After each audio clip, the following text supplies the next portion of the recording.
ఎవరన్నా పాట పాడుతుంటే అబ్బా ఏమన్నా వాడినవా అని మెచ్చుకున్నామనుకోర్రి బాగా ప్రాక్టీస్ చేసి ఇంకింత మంచిగా వాడాలనుకుంటారు. ఆటల టాలెంట్ చూపెట్టిన వాళ్ళను తారీఫ్ చేస్తే ఇంకా చెమట తీసి తోపు అనిపించుకోవాలని ఇంట్రెస్ట్ పెరుగుతుంది.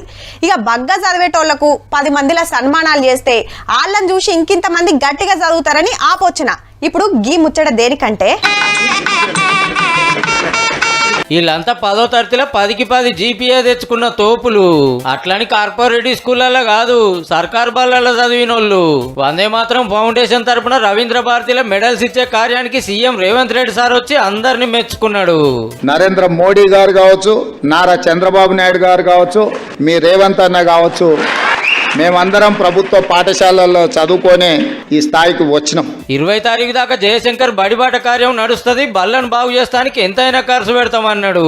శిథిలావస్థకు చేరుకున్న వాటిని అన్నిటిని కూడా పునర్నిర్మించాలి, మౌలిక వసతులు కల్పించాలి అని దాదాపుగా 2,000 కోట్ల రూపాయల నిధులతోని పనులను ప్రారంభించినాం. తొందరలోనే విద్యా కమిషన్ అపాయింట్ చేయడం ద్వారా నిరంతరం ఈ సమస్యల్ని పర్యవేక్షిస్తూ ఒక నిరంతరం పనిచేసే వ్యవస్థను ఏర్పాటు చేయాలని మా ప్రభుత్వం నిర్ణయం తీసుకున్నది. పోరలకు పగటిలు బువ్వా ఈ స్కూల్ డ్రెస్సులు కుట్టించుడే కాదు, బడుల మంచి చెడ్డలార్చుకునే బరువంతా మహిళా సంఘాలకే ఎత్తిందట సర్కారు.